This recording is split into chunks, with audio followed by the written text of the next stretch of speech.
Do I like books? Do I actually like animation? Do I support the robots taking over? I don't like The Mandalorian, I'm sorry. And the question everyone's been asking, why is my name Hombre Chorizo? All questions that will be answered on today's. Welcome to another episode of Frame by Frame, where I talk about my film updates, questions you guys ask me, and other things I can waste your time with. It's just filler content because these things take time and I'm a one-man show right now.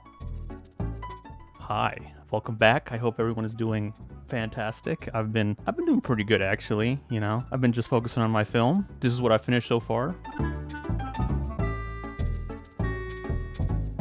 I know it's not colored, I know one of them is bald, and I know some of it's rough, but you know what? An important part of production is knowing when to move along. But I'm happy with what I finished so far, so yeah.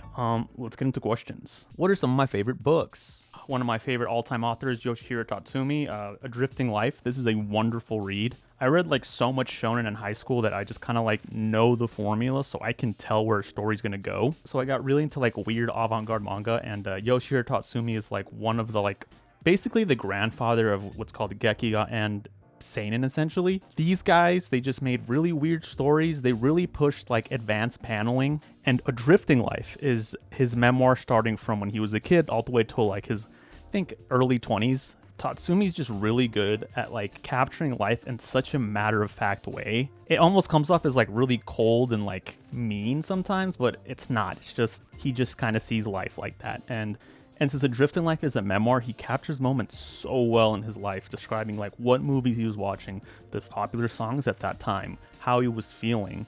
It's so interesting. It goes into when he was a kid and started the children's manga club, where people would send in their little shonen strips to Shonen Jump, and they would get published. And he eventually met Osamu Tezuka, the dude who made Astro Boy, Metropolis. So he has a lot of history. There's a lot of him just sitting in a hot room trying to come up with things with other people, and it's really, I don't know, it's a beautiful read. I really like it. Yoshiharu Tsuge's Red Flowers. Yoshiharu Tsuge is another Gekiga artist. He's different because he was a nomad, so he would go from hot spring to hot spring, work odd jobs, and he would just write comics about it. I like him because his stories are really, really funny. He's really good at capturing the boringness of life and making it feel just it's not that bad. He's really good at just making you understand that life is life. If a moment sticks with you in your mind, it obviously means something, even if you don't know what it means. And Red Flowers does that very well, on top of having some very cool, just short stories as well. Lone Wolf and Cub, amazing, phenomenal. I mean, Kazou Koike's storytelling is so good, and then Kojima's just paneling and artwork is just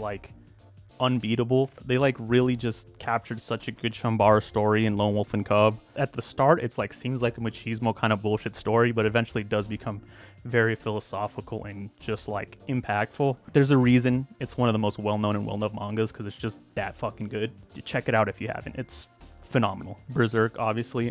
Rip Kentaro Miura. Miura's artwork is some of the best out there ever. The story for dark fantasy, and it's not just really gruesome and graphic. Guts is a very dense and diverse character with feelings and emotions. He's not just buff sword guy. It's a really, really good character study. And honestly, I'm really glad it's finally starting to gain the traction it's deserved. I've been reading it since I was a freshman in high school, which when it was still kind of a mid-tier known, but now it's obviously very mainstream, which is super cool. But it sucks that Kentaro Miura worked himself to death.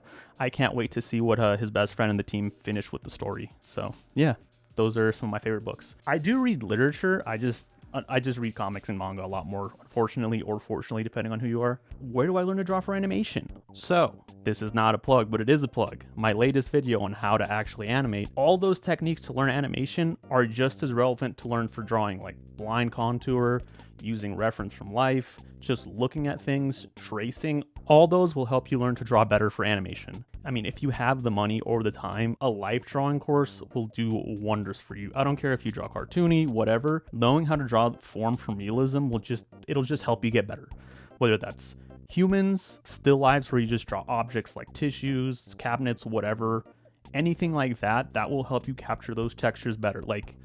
I cannot stress enough how important life drawing is. It's not a requirement, but you should do it. Drawing is a visual medium. You have to look at things. That's how you learn. If I was your teacher, you would hate me because you'd be like, I don't know how to draw this. Can you help me? And I'd be like, did you look at it? Are you looking at things? Are you using your eyes? That's how you learn. You don't use your mind. You use your eyes. What are some of my favorite animated films? Name one Japanese one European one, and one American one. Personally, I like films that are like idiotically fun to watch, and like if you're a film head, you can critique it. I think that's what makes a good film. If we're talking feature films, Redline, Bambi, and Fantastic Planet. Bambi is so weird because even for like a 40s, wasn't bad, like for like a 50s, 40s flick, it's such a weird art house kind of film. It's very subtle, experimental in its animation. I would say Bambi's like the art house version of The Lion King because like Bambi's a lot more focused on these singular characters versus like The Lion King's obviously about the Pride Lands and the whole of nature versus a piece of nature like Bambi is. Shout out Jules Engel, one of the experimental animators in that film. But yeah, the scene where Bambi just fights the other deer and it's like this really like bombastic, cinematic, like explosion of colors as they each hit each other is just like. And I remember I watched Bambi as a kid thinking it was just going to be a stupid movie about a little fucking cute deer, but like it is this weird, somber, subtle piece about like a little deer losing his mom. It is so, I don't know what happened to Disney, but like they usually just make films and it's just so weird to me. But yeah, Bambi's amazing. Takeshi Koike's Redline. Obviously, I'm a huge diehard fan of Takeshi Koike, and like if we're talking about animation theory and what separates like animation from film and like drawing, the mark is what makes an artist.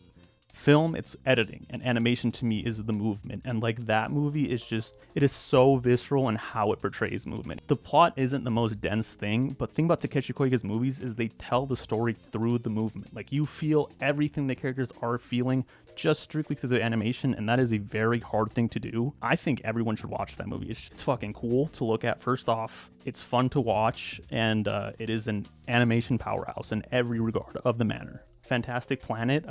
Western P-brain obviously think good animation is smooth animation, but that's not true. Good animation is just anything that captures your eye.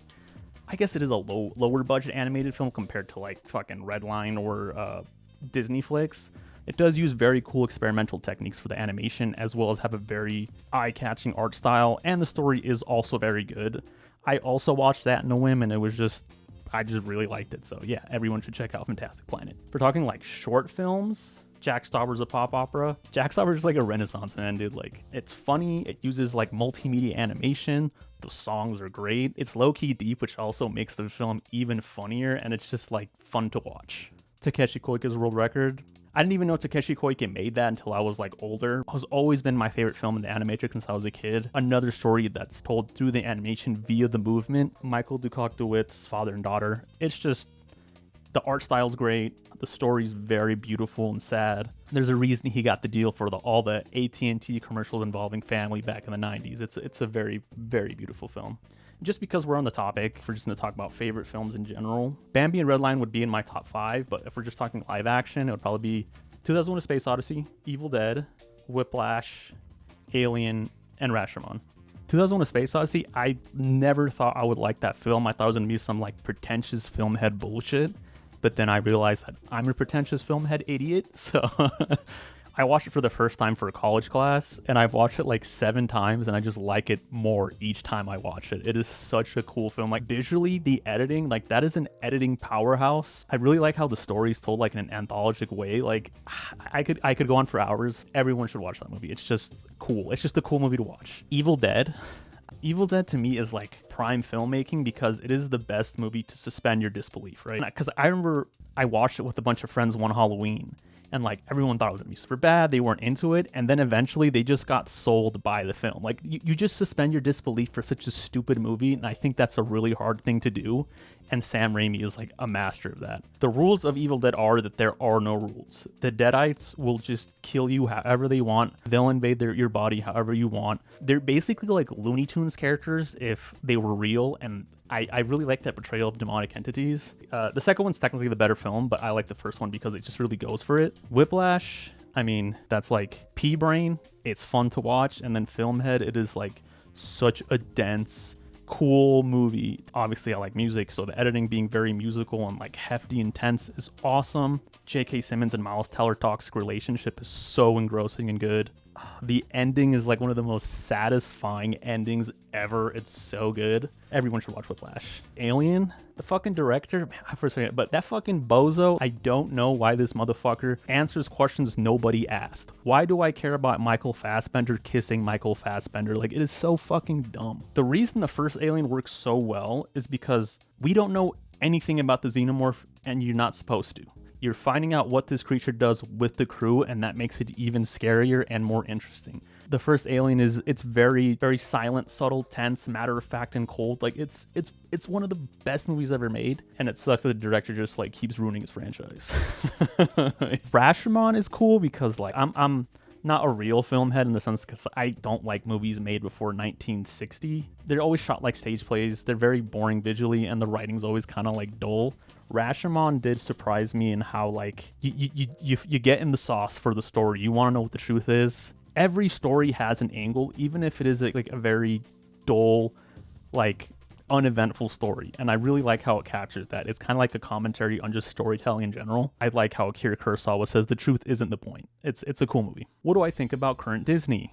I thought about not answering this question because like obviously I'm looking for animation work, and if I got hired by Disney, that would be fucking awesome. The thing about the way the industry works, if you want a job like that, you just have to know people. I don't fucking know anyone, dude. Like, they're not gonna fucking hire me, man. Like, it doesn't fucking matter.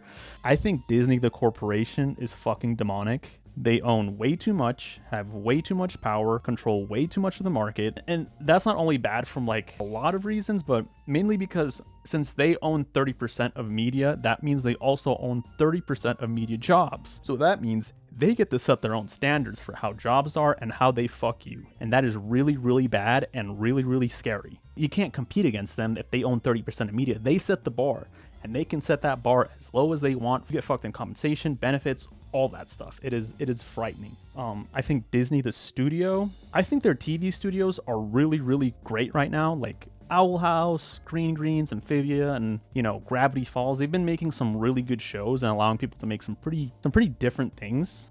I think their feature division is like fucking pathetic, man. Like, because they own so much of the market, obviously they don't really have to try to push the envelope. They just have to make something that's safe and that will sell. Encanto is in no way a bad movie, but it's just kind of like, it's kind of whatever. Like, who cares? All the Star Wars, Marvel movies, they're not great, life-changing movies. They're just kind of whatever. And that sucks because I know everyone at Disney, their animation division, all their film divisions have such talented, brilliant people. Like, if you're working for Disney, like, you're platinum tiered talent, man. Because I don't want to like shit on people there, And I know everyone, they're super talented, and I'm sure they want to make different, better products, and then like when they do have interesting stuff, they just let it fucking die. They did it with Princess and the Frog. They did it with Turning Red. And I know why they do it. I have a whole conspiracy theory, because they did it with one of my favorite games, Marvel vs. Capcom Infinite. And like, it drives me crazy. It just, maybe I'll talk about it some other video, but that is essentially how I feel about that. With all that in mind, it was a prank. I didn't mean anything I was saying. It was, I gotta get views, so yeah, I'm just kidding. Give me a job. Everyone's favorite. Why is my name El Hombre Chorizo? The story really isn't like that interesting, but when I was in 6th grade, I was sitting on the bus, and my neighbor Junior, shout out Junior, hope you're doing better based off what I've heard, hope you've cleaned up, man. He peeps his big old bald noggin with his big ears, and he's like, Alex, have you seen Micho? I didn't see him get on the bus. And I was like, Micho? Who's Micho? And he's like, Mi Chorizo. And I was like, oh, that is so fucking funny, dude. And I laughed very hard. So from that day on, I would try to make my like usernames or like gamer tags Mi Chorizo, but obviously that's always taken. So I would just make it Chorizo Boy instead. And then that started getting taken. So I started just doing like Chorizo puns, right? So like, let's say I played like Ryu, right? I would do Choryuken. Or if I played like a robot character, I would do Chorizo Bot. A wizard character, I would be Chorizo Potter or something like that, right? They weren't always the most creative. I'm a huge fan of Marvel vs. Capcom and just the vs. Capcoms in general. Here's some combos.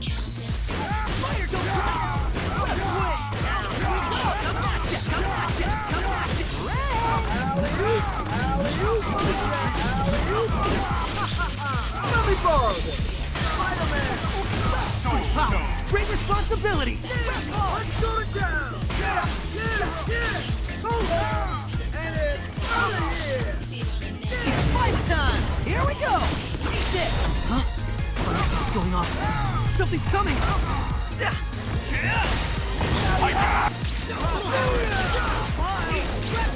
Air combo! Whip throw! See you later! Whip throw! See you later! Get ready! Maximum spike! Fun press! On! Time to go to town! Die! Danger! Goodbye! Dead meat! Spider-Man! Let's keep on coming! Maximum spike! Perfect! Delayed hyper combo KO. I always like playing Spider-Man, so Spider-Man's name in Spanish is El Hombre Araña, so obviously El Hombre Chorizo just makes sense.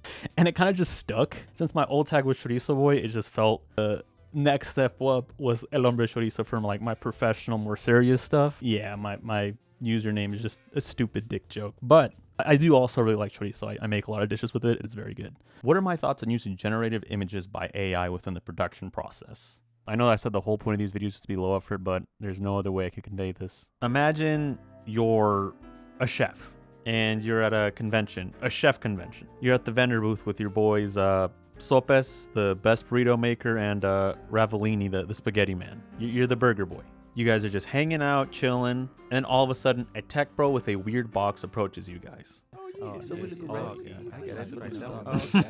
I've created the Food Maker 3000, eliminating the need for modern cooking and cuisine in general. Okay. How does it work? I'm glad you asked. Well, first, you take already prepared good food from gentlemen like yourselves. Hey, it's food. Obviously, it tastes good, so people weren't to pay for it, all right? Anyways, as the food is being mushified, all the ingredients and recipes that you guys have made, down to the exact amount of seasoning, are being directly uploaded to my database. So whenever I want to use your recipes again, I can use them whenever I want to. And here we have the future of modern cuisine and the food industry as we know it. That's just a hot pocket with our food in it. And you didn't even pay for, man. It don't even taste good. It's all weird and mushy. Yes, and I'm gonna sell it to people. I mean, are we gonna get like a cut or something? You're using our recipes. Fuck no. You greedy, talentless fucks can no longer hoard cuisine behind your knowledge, skill, and patience to learn this thing. Now everyone can make gourmet dishes. We never said you couldn't do that, though. We're not hiding or gatekeeping or anything like that, man. Shut the fuck up! I will ruin you. I will destroy your industry. I will show you computers can do everything you cucks say it makes you special. I will ruin your lives. I will ruin your livelihood, your industry, your love lives. You will be nothing. You then proceed to kick this guy's ass and then punt his machine into the parking lot. It's 2 weeks later. You walk in work. The host gets your attention immediately and says the boss wants to see you in his office. You go to his office. Open the door. You see your boss, the tech pro whose ass you kicked, and the beat-up machine.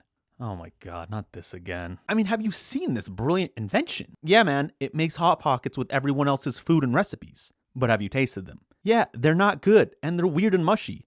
It tastes like food, though. I mean, kind of. Anyways, you're fired, as is the whole staff. We're officially selling Hot Pockets as the new part of our menu. No one is against tools that make life easier, especially in production, but AI-generated images, they are not a tool. AI-generated images are this. They're a fucking Hot Pocket, dude. Hey, Hot Pockets are not a replacement for cooking. This is cooking.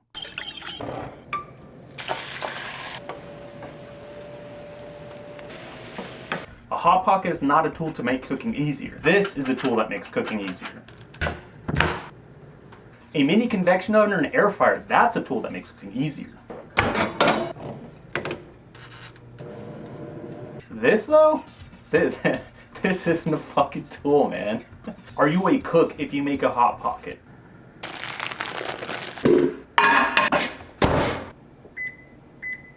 No, at best you're like heating something up. And the thing is, no one says they're a chef when they make a Hot Pocket, dude. You know what you're doing. You're just heating up a Hot Pocket. It's no big deal, man. That's why it's like super weird to me that like these tech bros are like, oh, we're artists now, we're democratizing. And like, you're just making a Hot Pocket. You just found out a way to make a virtual Hot Pocket. And there's nothing wrong with that. Like, dude, I fucking love Hot Pockets, man. They're fucking gross, but, you know, you have their place in society. God, so bad. Does a Hot Pocket actually fill you up? Not at all. It's just empty calories. Is a Hot Pocket food? No. Does it have nutritional value? No. Does it taste good? Fuck no. It's just something you sort of consume. And that's what AI generated images are to me as well. It's just something you sort of consume. It's not an actual product that's like good. This is good. This is food. This is cooking and food. This will give you, it's not healthy, right? But it does have some nutritional value. And these like studios and goobers are trying to present it like the future of production is just making everything into a hot pocket. It's unfortunately going to probably like cut out a lot of jobs and make people think that you can just hot pocket everything. Eventually they'll realize, people will be like, yo, this kind of sucks. Hot Pockets aren't going anywhere, but neither is real cooking or cuisine. Hot Pockets are fucking terrible, but they're just a part of life. They're always going to be in the freezer aisle, but they're not going to replace cooking, and I think that's where AI is probably going to go within production, and AI-generated images are going to be in the freezer aisle as well. They're not going anywhere, but they're just not nutritional. They're not good. They're just something you kind of just consume to consume. That is my take on AI-generated images. It's digital Hot Pockets, and sorry if my voice sounds like a little like tired. I went to Evo with some friends, so that's why the video's a little late. If you guys like the video, please share it, comment, subscribe it. Like, it actually just does help my channel. Ask me questions, any suggestions, whatever. That's what these videos are for. They're more than just like film updates. It's just like